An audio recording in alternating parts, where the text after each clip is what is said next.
Hey everyone, welcome to episode 18 of Food Culture Curious.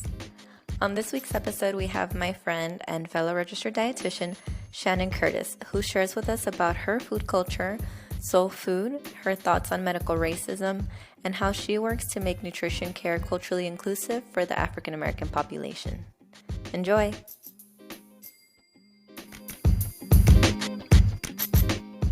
Hey everyone, welcome to Food Culture Curious. My name is Areli. I'm a registered dietitian on a mission to help healthcare professionals be more culturally inclusive with their nutrition recommendations.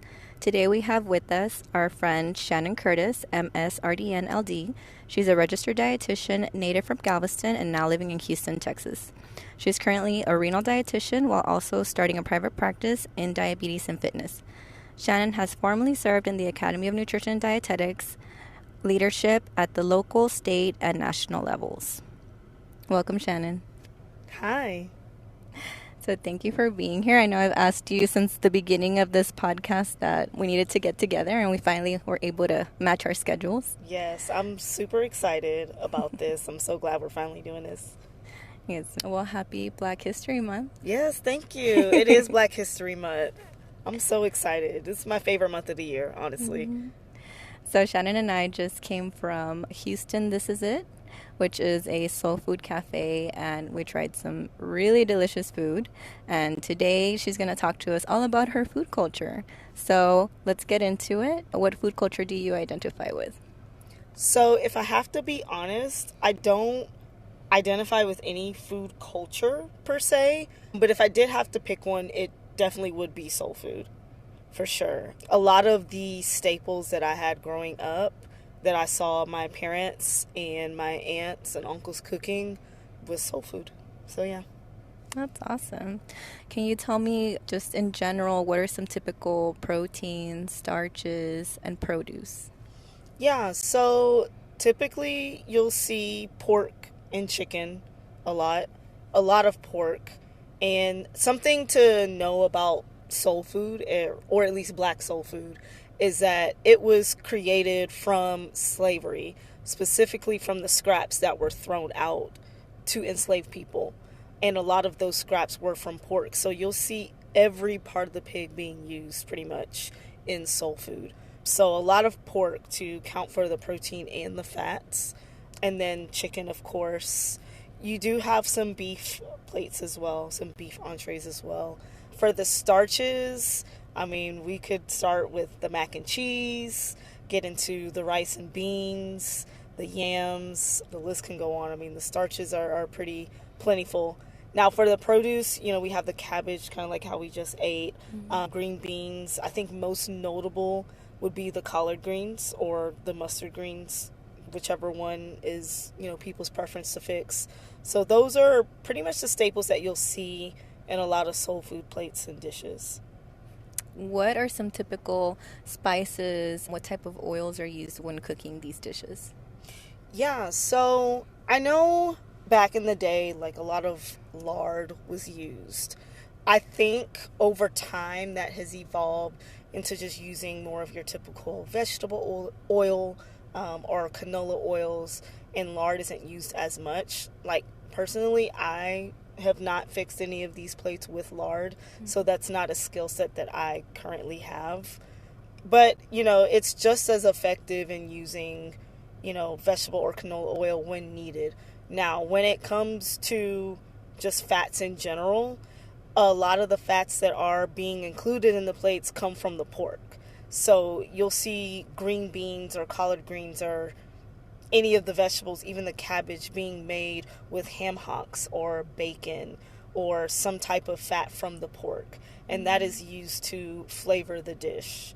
So yeah, you could say that, there's no oil used at all because we're using a lot of those pork fats to flavor the food with. Awesome. What are some typical spices? Yeah, I know for me, I heavily rely on Cajun seasoning. Tony Chachery, which a lot of people are probably really familiar with.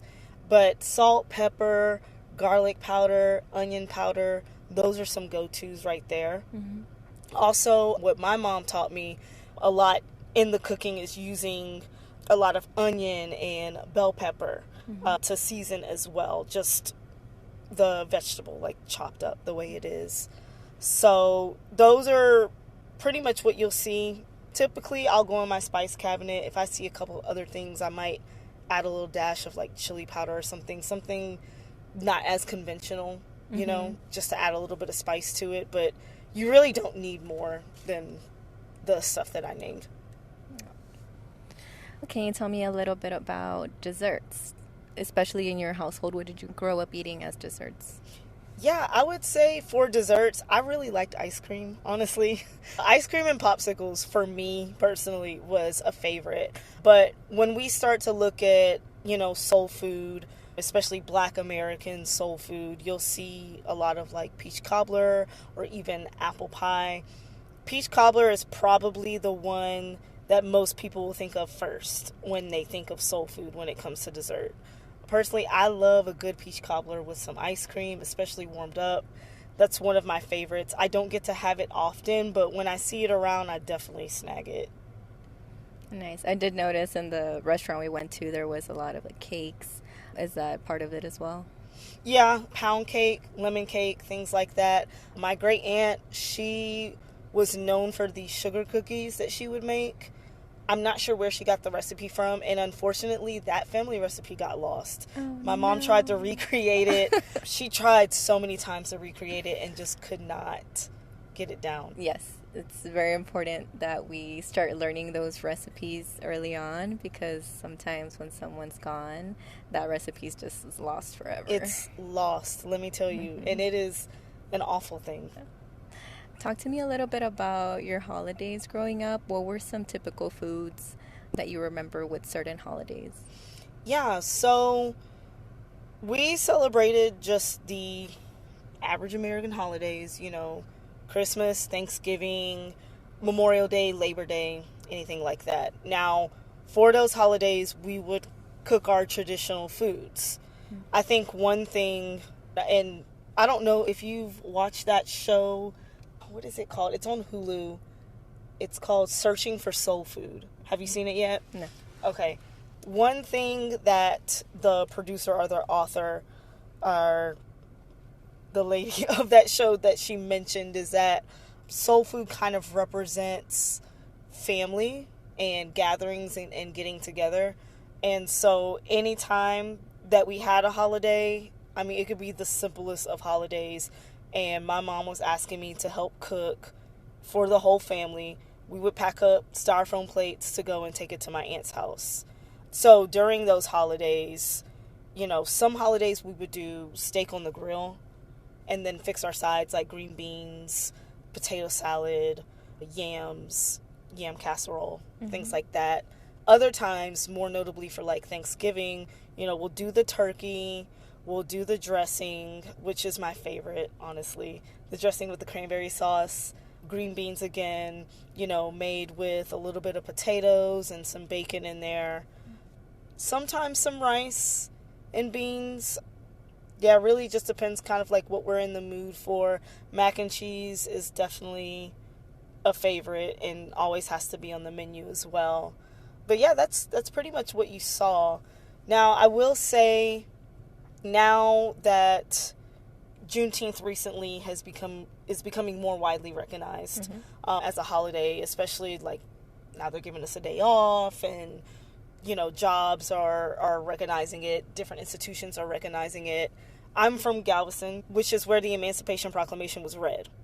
And so I grew up with Juneteenth being like a really special holiday, which a lot of other people did not grow up with that just because of their proximity to Galveston. Right. You know, didn't live close to it, didn't know what it was.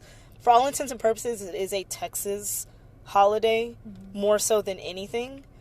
But with that being said, if I had to pick any cultural holiday, you know, that I could identify with as a Black American, it would be Juneteenth.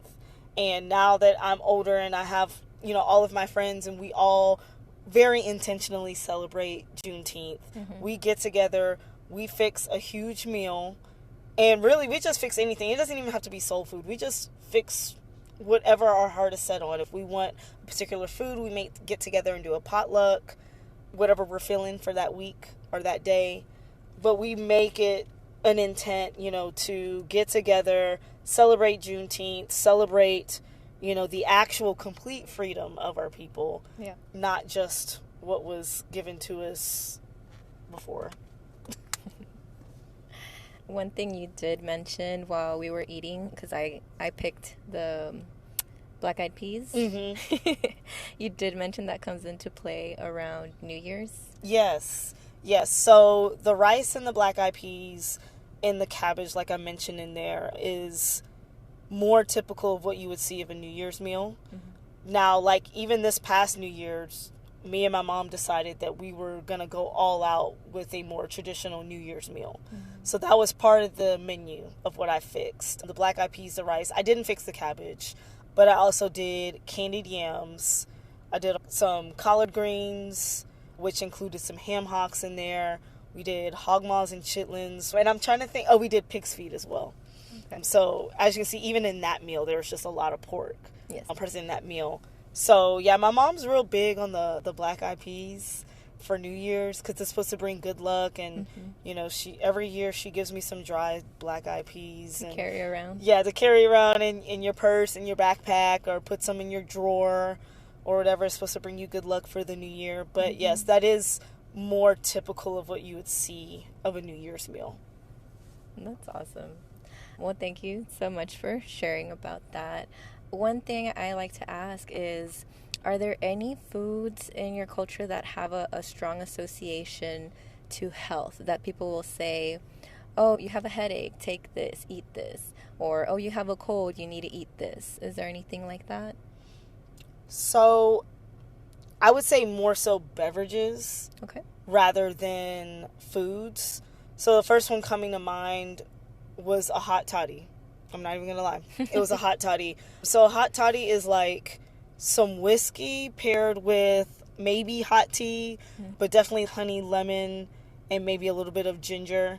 And it said, that if you have a cold or something, or if you're sick or something, drink a hot toddy and you'll feel better. But I think even more recognizable than a hot toddy is ginger ale. Black people love ginger ale.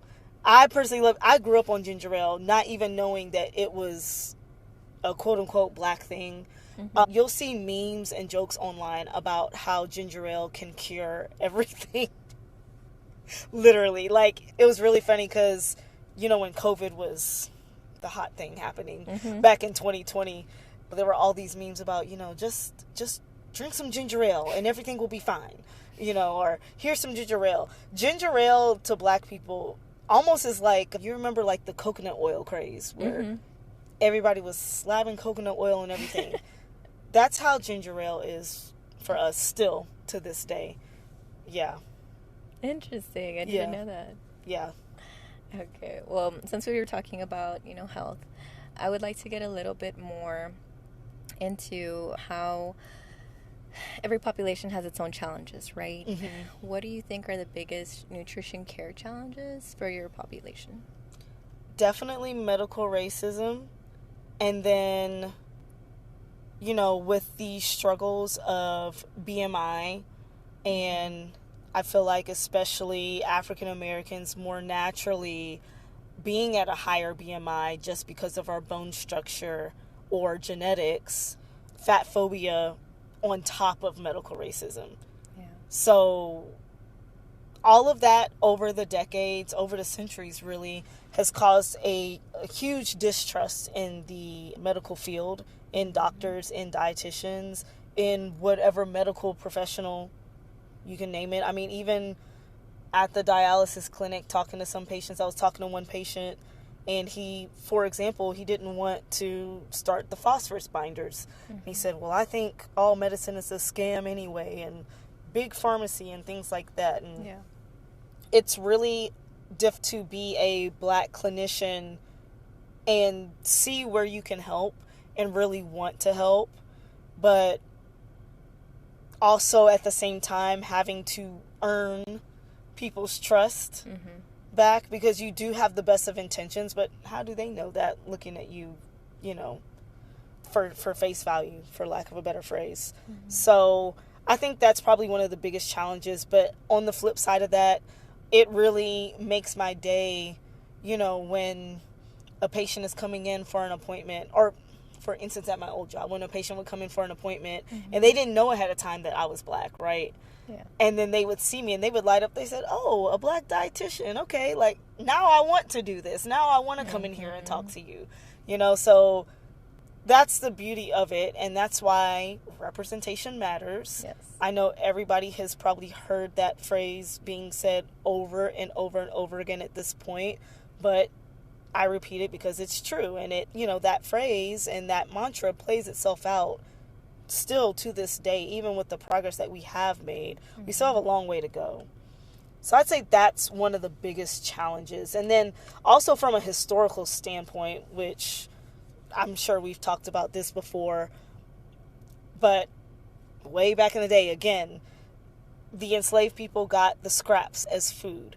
And so European colonists, they come to America, or they're over here, they bring their foods and treat their foods as superior to ours and of indigenous people and of Hispanic people, really anybody other than them, right? And so they look at Black people's body shape and they say, oh, well, I don't want to be shaped like them. I don't want to look like, you know, those slaves over there. I don't want to look like those Black women slaves. And so it must be the food that they eat. So then they just deem all of it as bad. They deem our body shape as bad. They deem our foods as bad. They demonize anything that may have to do anything with our health or weight or aesthetics or intelligence or perceived intelligence at the time, right? To do with how we eat and things like that. So it's been centuries and centuries of things that have happened to cause the distrust. So that's why there's a task at hand, and it's a hard task of meeting the patient where they are and really trying to draw them out of that to show that, like, hey, I am here to help. Right. Yeah. You mentioned basically the way weight and health are perceived. Can you talk a little bit more about that as far as how the Black community sees weight and health? Is there an association with that within the population?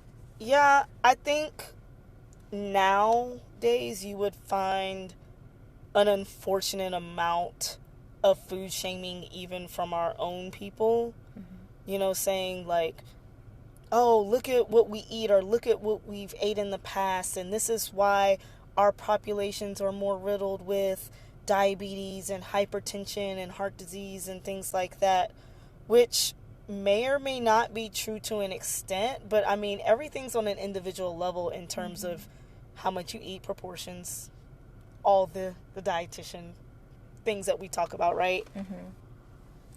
But, you know, all of that is said without regards to genetics or generational trauma or other things that may have come into play, you know, external factors that we have no control over that obviously played a role. Yeah, all of the systemic factors. Exactly.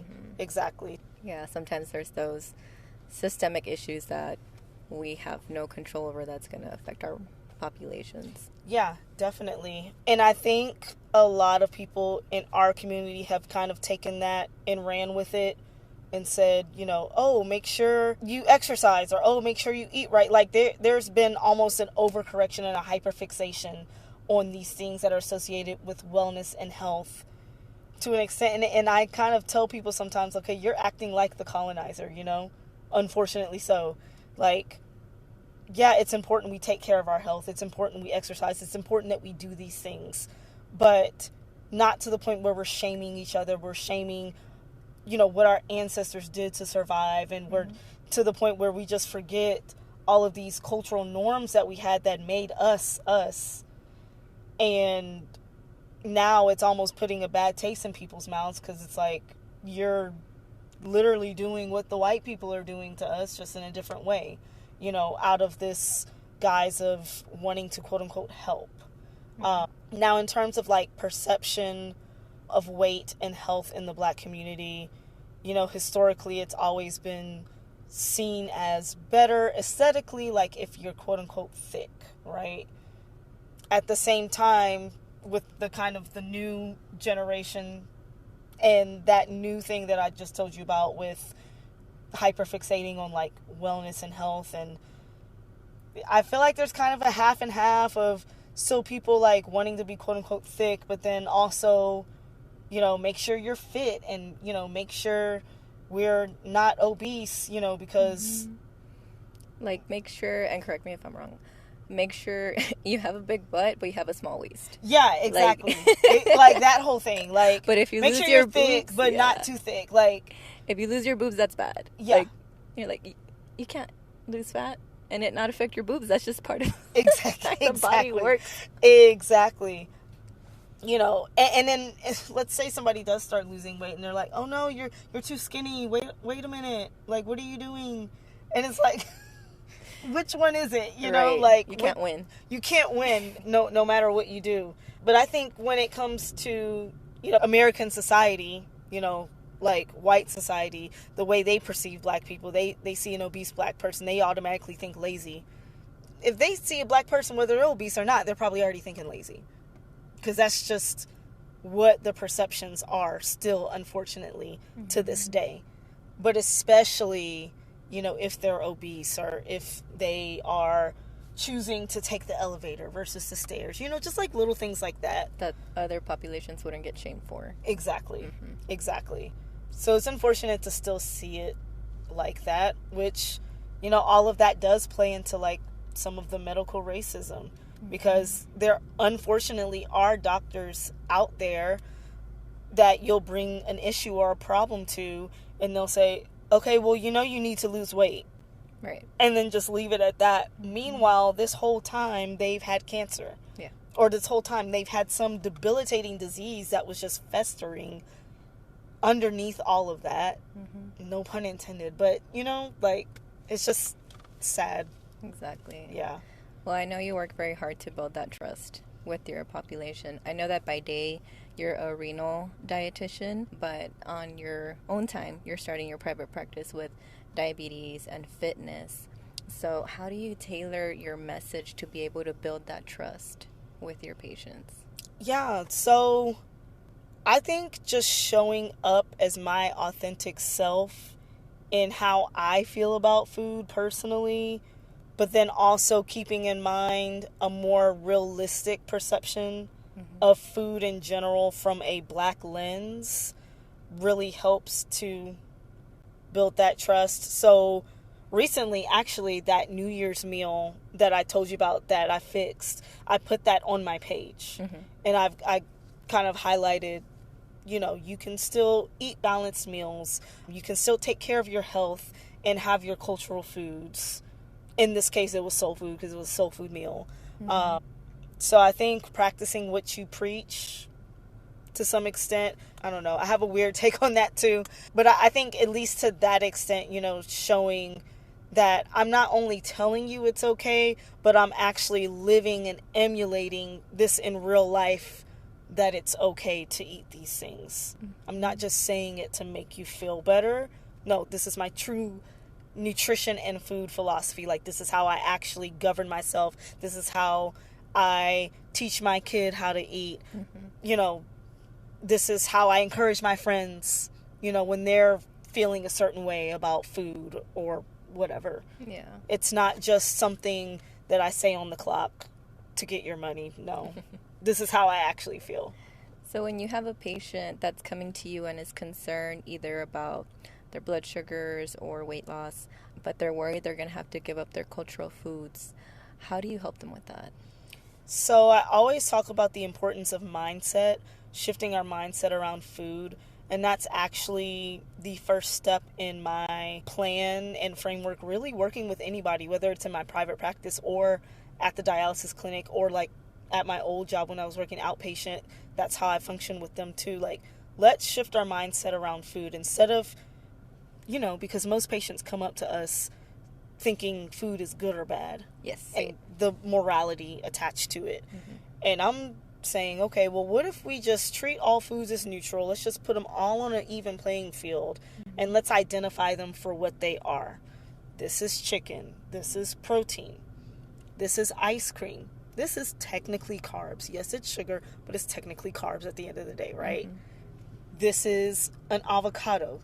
these are fats and carbs. Like, identifying for what they truly are scientifically, and then taking that information to inform us of what benefit that's going to give us in our bodies.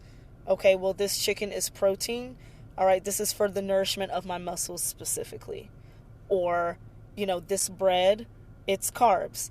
This is for the nourishment of my brain. This is supposed to give me energy and fuel.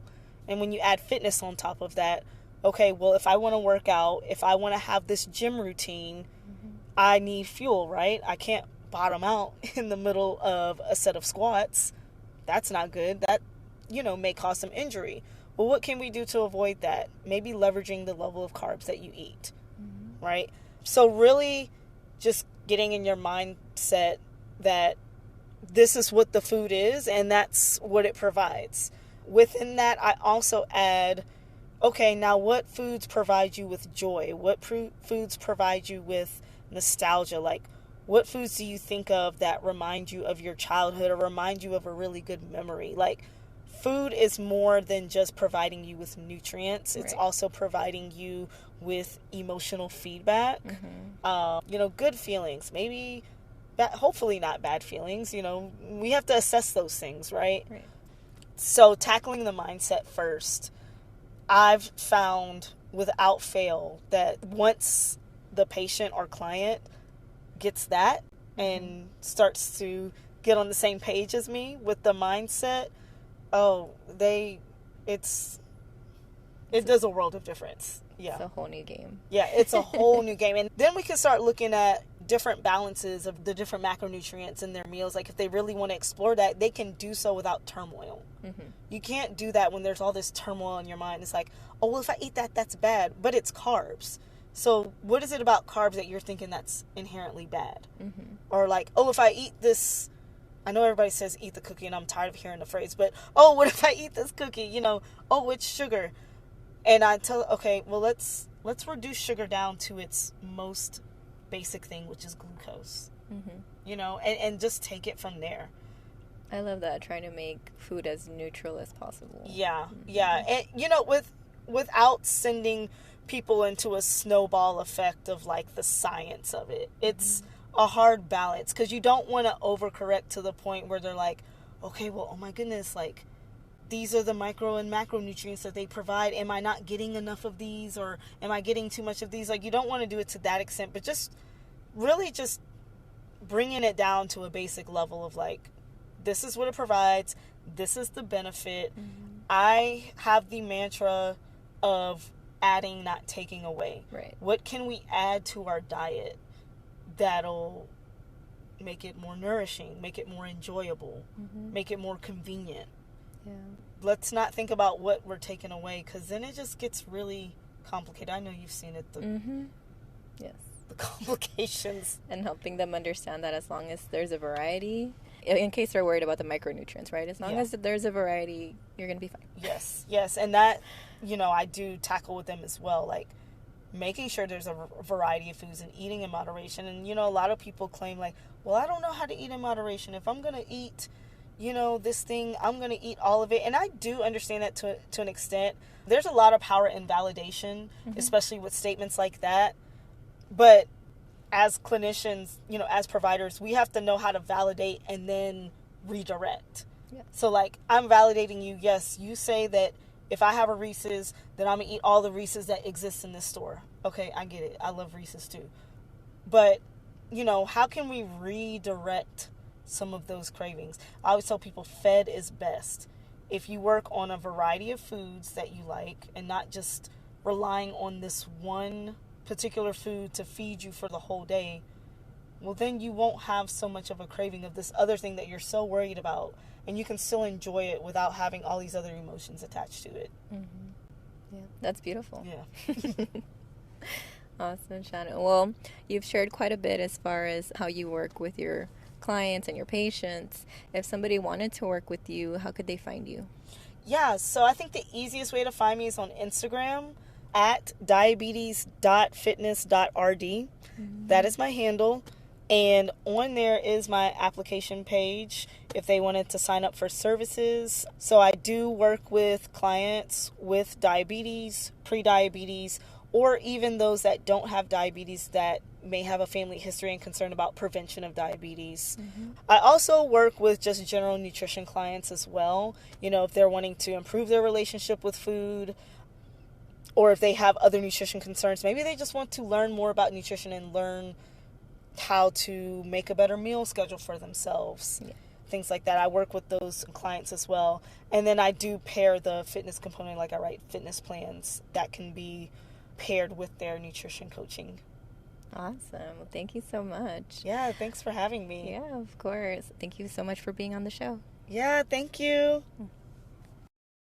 If you are interested in supporting this podcast, you can buy me a coffee at buymeacoffee.com/foodculturecurious. Or as always, you can support by sharing, following, or rating this podcast. Every click from y'all means the world to me.